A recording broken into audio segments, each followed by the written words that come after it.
First contact and dismissal. The Grand Council chamber of the Galactic Concordat loomed like a cathedral built for giants, its crystalline dome capturing the light of 3 suns. Commander Maya Rice stood at the entrance, her throat dry as she stared at the gathering of over 50 alien species. Some resembled humanoids, others defied description. Floating gas entities, crystalline beings, and massive 6-limbed creatures that made even the chamber's enormous proportions seem modest. "Remember your briefing, Commander," whispered Dr. Elijah Kwan beside her, Earth's foremost xenobiologist. "No sudden movements around the vexillary." The Turinium delegates perceive rapid motion as aggression. Maya nodded, straightening her midnight blue uniform adorned with the silver emblem of Earth's United Space Command. It had taken humanity nearly a century since discovering warp technology to be granted this audience. Earth had sent its best, a veteran commander, a brilliant scientist, and a team of diplomats, to petition for membership in the Concordat. They stepped forward as their delegation was announced, and the chamber fell to murmurs. A tall, avian being with iridescent feathers and eyes like polished obsidian presided over the assembly from an elevated platform. "High Chancellor Zevix of the Turinium Collective," announced a translator. "The human delegation may approach."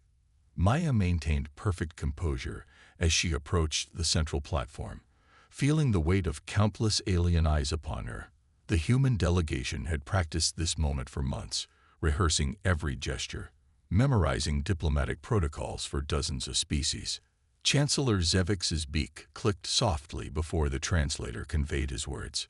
"Humans of Sol System, you request consideration for associate membership in the Galactic Concordat after merely 1 century of faster-than-light capability." It wasn't a question, but Maya responded anyway. "Yes, Chancellor.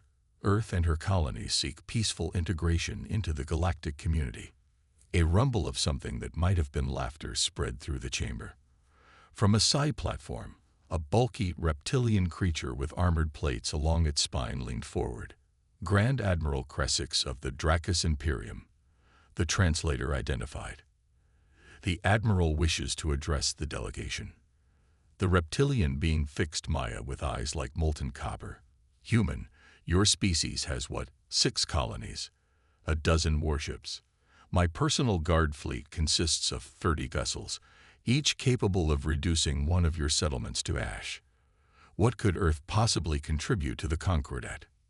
Maya held the Admiral's gaze. "Innovation, Admiral. Humanity's greatest strength is our adaptability and creative problem-solving.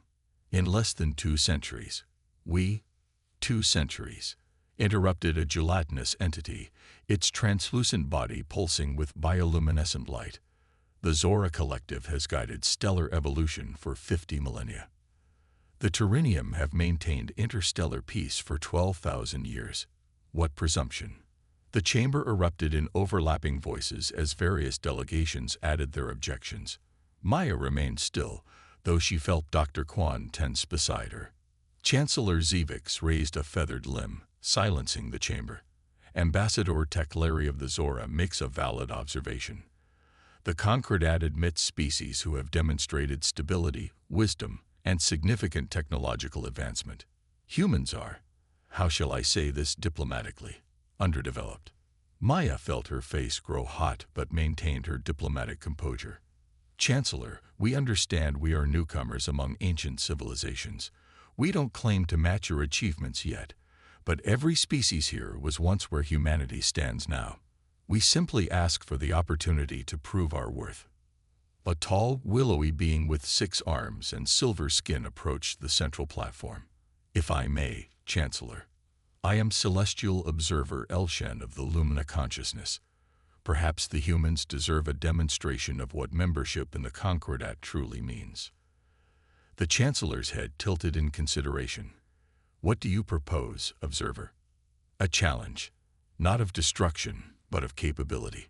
Elshen turned toward Maya.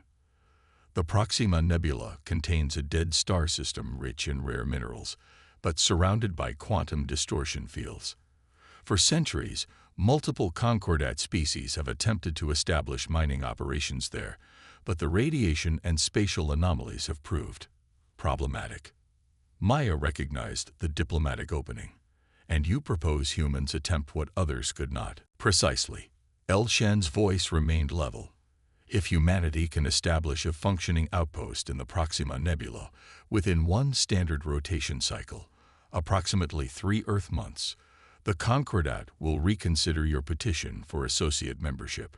Grand Admiral Cressix rumbled with laughter. The humans will be fortunate to emerge from the nebula alive, let alone establish an outpost. Their ships lack the shielding technology to withstand the quantum fluctuations. Chancellor Zivix considered, then nodded. The challenge is appropriate. Commander Reyes, does Earth accept these terms? Maya didn't hesitate. We accept, Chancellor. As they exited the chamber, Dr. Quan whispered urgently, Commander, you can't be serious. The Proxima Nebula. Even our most advanced shielding technology can't. I know exactly what our technology can and cannot do, Doctor, Maya replied quietly, her eyes forward as they walked past groups of alien delegates, some watching with open amusement. And so does Director Okafor. Quan fell silent. Samira Okafor, Director of Earth's Advanced Research Division, had specifically briefed Maya about the possibility of such a challenge. The Concordat's dismissal of humanity had been anticipated, even counted upon. Aboard their vessel, the CS at Horizon, Maya called an immediate secure briefing with her team. They took the bait, she announced to the assembled officers and scientists. They challenged us to establish an outpost in the Proxima Nebula, exactly as Director Okafor predicted. Lieutenant Commander James Chen, head of tactical operations, whistled softly. They couldn't have picked a better testing ground if we'd asked them to. The Concordat believes we'll fail, spectacularly and publicly, Maya continued. They expect us to either withdraw our petition or watch our ships get torn apart by the nebula's quantum distortions. Little do they know, Dr. Quan said with newfound confidence, that we've been studying the Proxima Nebula for the past 15 years. Maya nodded, activating a holographic display. It showed a complex web of energy patterns, the quantum signature of the nebula. And overlaid was a pulsing network of counter-frequencies. Project Aurora, she said softly. The quantum resonance technology that Director Okafor's team developed specifically to navigate environments like the Proxima Nebula. The room fell silent as the implications sank in. Earth had anticipated this exact scenario. The dismissal, the impossible challenge, all of it had been foreseen. How soon can we deploy? Asked Chen. Immediately, Maya replied. The Aurora-equipped vessels have been on standby since we entered Concordat space. They're awaiting our signal. Dr. Quan shook his head in amazement. The Concordat has no idea what humanity is truly capable of, do they? Maya allowed herself a small smile. That, Doctor, is precisely the point. For decades, we've deliberately downplayed our technological advancement. We've presented ourselves as newly spacefaring, slightly naive, and eager to please. A strategy of calculated underestimation, said Chen with appreciation. The oldest tactical advantage in human history, Maya confirmed. Let your opponent underestimate you, then use their overconfidence against them. The Horizon's communications officer, Lieutenant Sakamoto, looked up from her console. Commander, we're receiving an encrypted transmission from Luna Base. Director Okafor is requesting to speak with you. Maya nodded. Put her through to my private terminal. Lieutenant Chen, prepare the Aurora fleet for deployment. It's time to show the Concordat what humanity can really do. As the officers dispersed to their stations, Maya felt a surge of determination. For too long, humanity had been dismissed by the galactic community, seen as primitive newcomers barely worth acknowledging.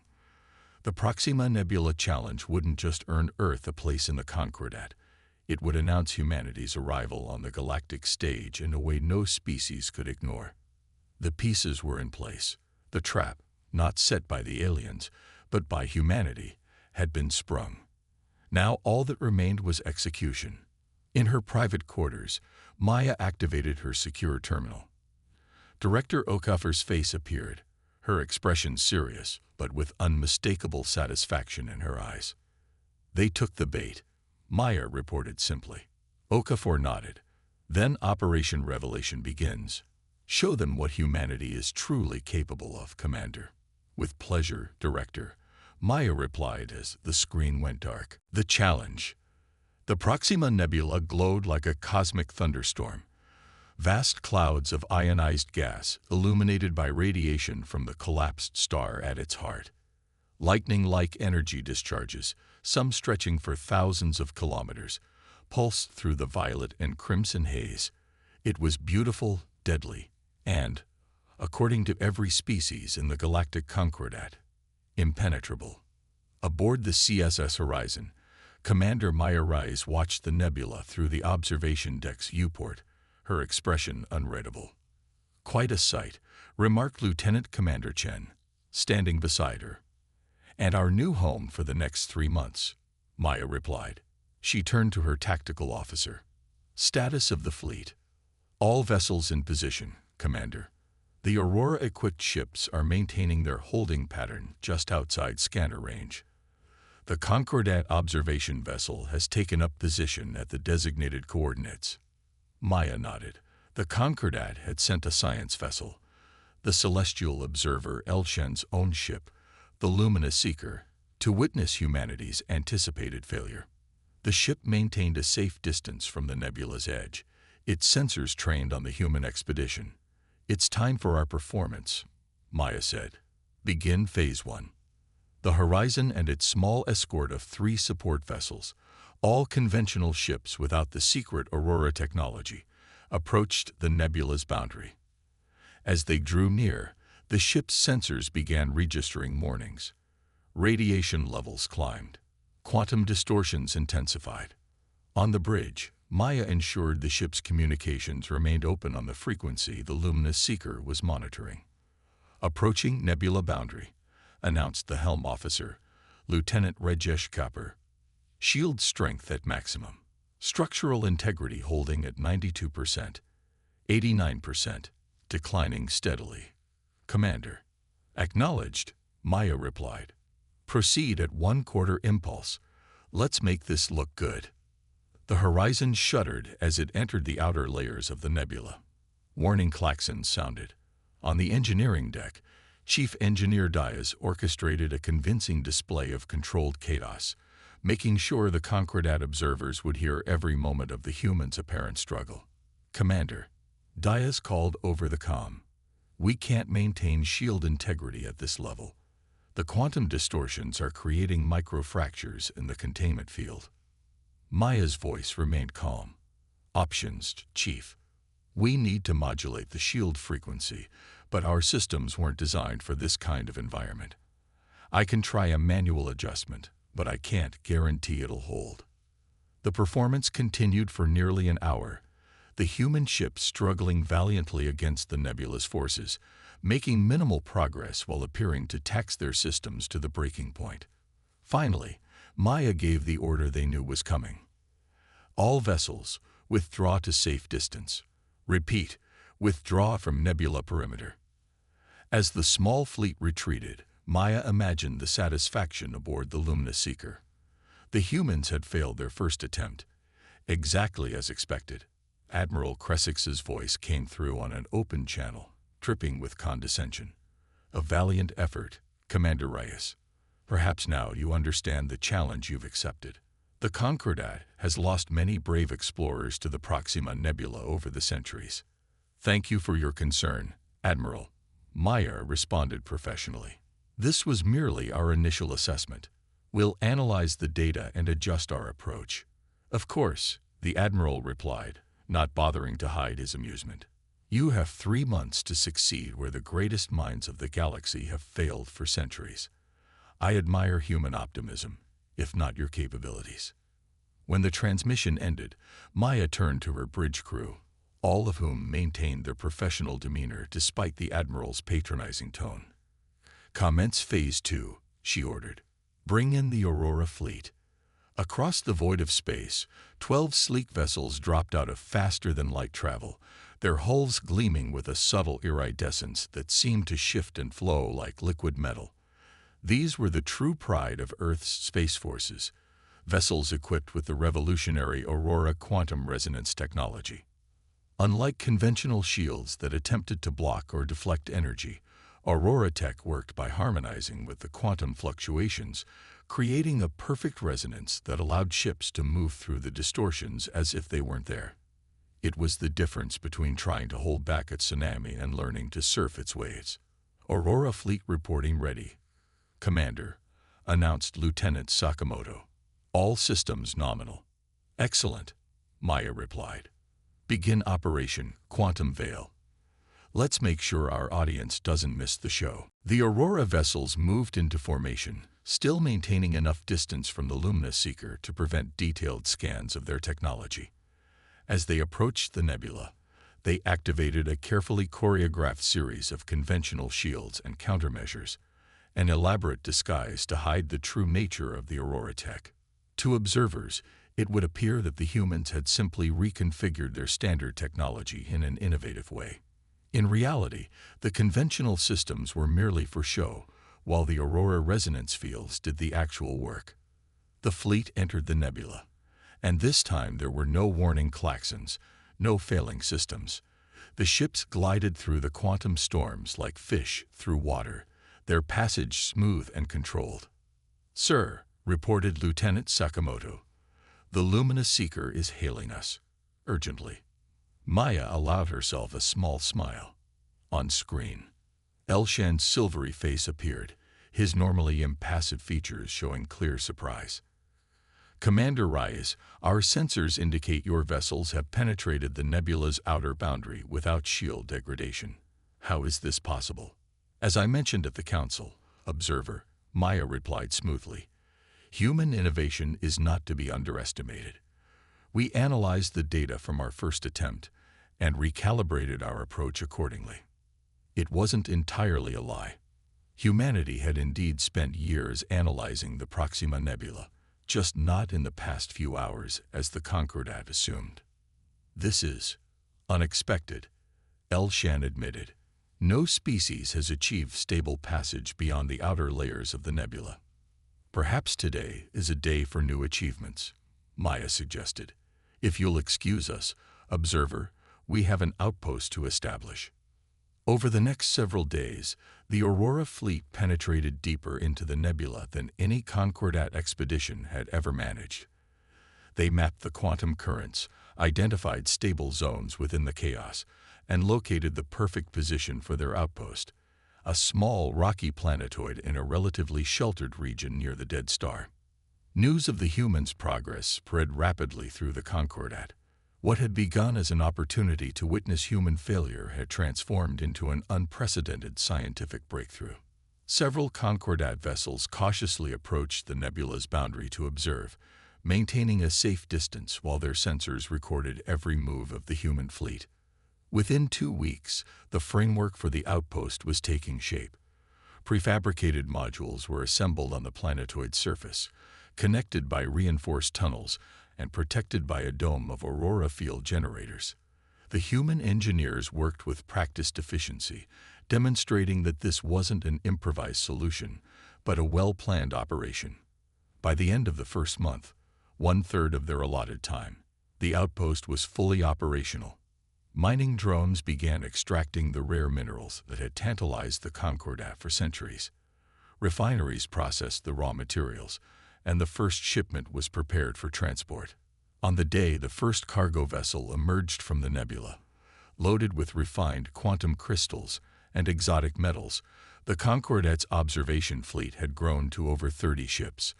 Among them was Grand Admiral Cressix's personal flagship, the Imperium's Fist. The Admiral requested permission to board the Horizon, which Maya granted with diplomatic courtesy. As Cressix's massive form entered the bridge, flanked by his guards, the Admiral's copper eyes swept over the human crew with new appraisal. "It seems I underestimated your species, Commander Reyes," he rumbled, the admission clearly difficult for him. "A common oversight, Admiral," Maya replied. "One I hope we can move beyond." "The Council is Impressed, Kresix continued. Chancellor Zavix has called for an emergency session to reconsider Earth's petition. Your achievement in the nebula has forced many to reevaluate humanity's potential. Maya nodded. We look forward to addressing the Council again, this time as proven equals. As the Admiral departed, Lieutenant Chen approached Maya. Mission accomplished, Commander. The Concordat now sees humanity as technologically valuable, if not yet as equals. That's all we needed, Maya replied. A foot in the door. The rest will come with time. She gazed out at the nebula, its swirling energy patterns now seeming less like a barrier and more like a gateway. Humanity's gateway to the stars and their rightful place among the galactic community. Respect earned. The Grand Council chamber of the Galactic Concordat felt different this time. Where once the vast space had seemed designed to intimidate, now Commander Maya Reyes saw it through new eyes, as a forum of potential allies, not superior beings to be appeased.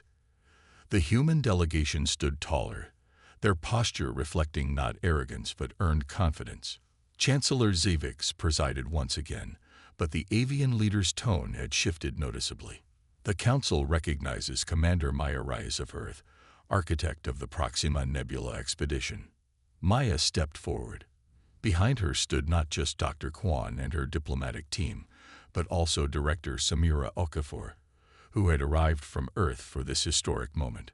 Chancellor, esteemed delegates, I thank you for reconvening to discuss Earth's petition, Maya began. As demonstrated at the Proxima Nebula, humanity stands ready to contribute meaningfully to the Concordat. Murmurs rippled through the chamber, not dismissive this time, but contemplative. Several delegates leaned forward with intent focus. Your achievement cannot be denied, Chancellor Zavix acknowledged. In 3 decades of my chancellorship, I have not witnessed a species overcome a challenge of this magnitude so efficiently. The question before us now is not of capability, but of transparency. Maya tensed slightly. They had anticipated this. Observer Elshin stepped forward. Our analysis of your operation in the nebula suggests your technology was not hastily adapted from conventional systems as initially claimed. The quantum resonance fields your vessels employed show evidence of extensive development and refinement. This technology appears to be the result of years, perhaps decades of research. A hush fell over the chamber. This was the moment of truth. Director Okafor stepped forward, her commanding presence drawing all eyes. I am Director Samira Okafor of Earth's Advanced Research Division. Observer Elshan's assessment is correct. The Aurora quantum resonance technology represents 23 years of dedicated research and development. The chamber erupted in surprised exclamations and rapid conversations. Chancellor Zavix raised a feathered limb for silence. You deliberately concealed your technological advancement, the Chancellor stated, his tone unreadable. Okafor nodded. We did, and I believe every species in this chamber would have done the same in our position. Explain, demanded Admiral Kresix. When humanity first detected signals from Concordat space nearly 30 years ago, we faced an existential question. Okafor continued. How does a young species safely introduce itself to an established galactic community? History, our own Earth history, suggested caution was warranted. She activated a holographic display showing various Earth civilizations throughout history. Repeatedly in our past, when technologically disparate cultures met, the more advanced civilization often subjugated or exploited the less developed one. Sometimes intentionally, sometimes through simple economic and cultural pressure. We had no reason to assume galactic politics would be fundamentally different. Chancellor Zavix tilted his head.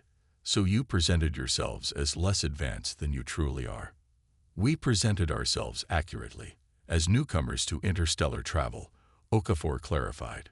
But yes, we deliberately downplayed certain technological achievements while accelerating others. We focused our public research on technologies that would appear expected and non-threatening. Admiral Kresix laughed, a rumbling sound that surprised the chamber. A strategy worthy of the Dracus military academies. present weakness to test your potential allies' reactions. Maya stepped forward again. Not just to test reactions, Admiral. To understand our place in the galactic community before fully committing ourselves. If the Concordat had welcomed Earth with genuine mentorship and respect despite our apparent technological limitations, we would have revealed our advancements gradually, through collaboration. Instead, Director Okafor continued, we encountered dismissal and a challenge designed to humiliate. This told us everything we needed to know about how Earth would be treated within the current power structure. The chamber fell silent as the implications sank in. The Concordat species had failed a test they hadn't known they were taking. After a long moment, a new delegate moved forward, a being with shimmering, translucent skin and eyes like distant stars. I am Elder Nyx of the Void Walkers. We have observed these proceedings with interest.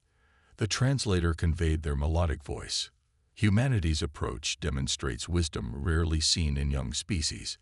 You recognize that technology alone does not determine a civilization's worth or its potential contribution to the galactic community. Chancellor Zebix considered this. Director Okafor, what other advancements has Earth concealed? With respect, Chancellor, that information will be shared through proper diplomatic channels. After Earth's status within the Concordat is formalized, Okafor replied firmly.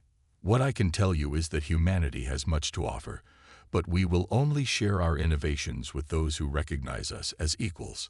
The council chamber buzzed with conversations. Maya caught fragments of debate. Some delegates argued that humanity's deception proved they couldn't be trusted, while others admired the strategic foresight it demonstrated. Finally, Chancellor Zevix raised his hands for silence. This council must deliberate on Earth's petition with this new information in mind. However, I believe it would benefit all parties to establish preliminary diplomatic relations immediately. He turned to Maya and Okafor. Humanity has earned the Concordat's attention. Commander Reyes, Director Okafor. Whether that becomes respect and alliance depends on the path we forge from this day forward. Maya nodded. That is all we ask, Chancellor, the opportunity to build that path together. 3 months later, the Proxima Nebula outpost had become a hub of joint research and commerce. Concordat scientists worked alongside human researchers, studying the nebula's unique properties and the aurora technology that made it accessible. What had begun as a challenge had transformed into the first truly collaborative project between Earth and the galactic community. Aboard the station's observation deck, Maya stood beside observer Elshan, watching ships from a dozen species navigate safely through the nebula using modified aurora fields. Your technology has changed everything, Elshan noted. The Proxima region was considered worthless for centuries, dangerous and inaccessible. Now it's the most valuable sector in this quadrant. That's the human perspective in action, Maya replied. We don't see barriers. We see puzzles waiting to be solved. The council vote on Earth's associate membership status is scheduled for next week, Elshan informed her. My sources indicate the outcome will be favorable. Associate membership is just the beginning, Maya said. Earth has much more to offer the Concordat. Elshan turned his silver face toward her. Chancellor Zivix has authorized me to inquire about one particular technology. Our analysts noted unusual energy signatures when your ships alter course, suggesting propulsion systems beyond standard gravitic drives. Maya smiled. You mean our inertial manipulation system? Yes, that's another Earth innovation. It allows our ships to change direction without subjecting crew to crushing forces. Such technology would revolutionize Concordat vessel design, Elshan observed. Would Earth be willing to share it? Under the right collaborative agreement, certainly, Maya replied. Director Okafor is preparing a comprehensive proposal for technology exchange, beneficial to all parties. Elshan nodded thoughtfully. You know, Commander, when your delegation first appeared before the Council, Admiral Cressix wagered that humans would be forgotten within a decade. Now he speaks of humanity as the catalyst for a new era of Concordat expansion. People tend to respect what they once feared, Maya noted. Is that what you intended? For the Concordat to fear humanity. Maya shook her head. Not fear, recognize. There's a difference between being feared and being taken seriously. Earth doesn't seek dominance in the galaxy, observer. We seek partnership, but equal partnership. As they spoke, a notification appeared on Maya's comm device. Director Okafor was requesting her presence for a secure briefing. Maya excused herself and made her way to the station's protected communications center. Okafor's holographic image appeared, her expression serious but satisfied. Commander, I've just received word from Earth. The Senate has approved the next phase of Operation Genesis. Maya's eyes widened slightly. So soon. I thought the timeline projected at least another year of observation. Events are accelerating, Okafor replied. The Concordat's response to the Proxima success exceeded our most optimistic projections. The diplomatic groundwork has been laid more effectively than we anticipated. What about the synthesis project? Maya asked. Ready for demonstration, Okafor confirmed. Once Earth's associate membership is formalized, we'll reveal the biological advancements alongside the technological ones. The Concordat's medical community will be particularly interested in our regenerative therapies. Maya nodded. Earth had strategically compartmentalized its advancements, revealing technical innovation first, with medical, agricultural, and social developments to follow. Each revelation would strengthen humanity's position within the galactic community. The future we've worked toward is unfolding, Commander, Okafor said with quiet satisfaction. Not domination, not subservience, but true partnership, humanity taking its rightful place among the stars. As the communication ended, Maya returned to the observation deck. The nebula's swirling energies painted the stars in vibrant hues of purple and crimson. Ships from a dozen worlds moved through the once impenetrable barrier, following paths that humanity had pioneered. Lieutenant Chen joined her, offering a data tablet. The latest reports from Earth, Commander. The diplomatic corps has processed alliance requests from 17 Concordat member species. Maya accepted the tablet with a smile. From dismissed newcomers to sought-after allies in less than a year. I'd call that progress. Director Okafor's strategy worked perfectly, Chen noted. Though I still wonder if we should have revealed the Aurora technology differently. Some council members remain suspicious of our initial deception. Trust takes time, Maya replied. But respect can be earned in an instant. We now have the Concordat's respect. Trust will follow as we prove ourselves worthy allies. Together they watched as an Earth vessel emerged from the nebula, escorted by ships from the Turinium fleet and the Dracus Imperium. Former skeptics, now eager collaborators. The stars stretched endlessly before them, no longer distant and inaccessible, but full of possibilities. Humanity had arrived on the galactic stage, not as conquerors or supplicants, but as innovators and partners. The message was clear.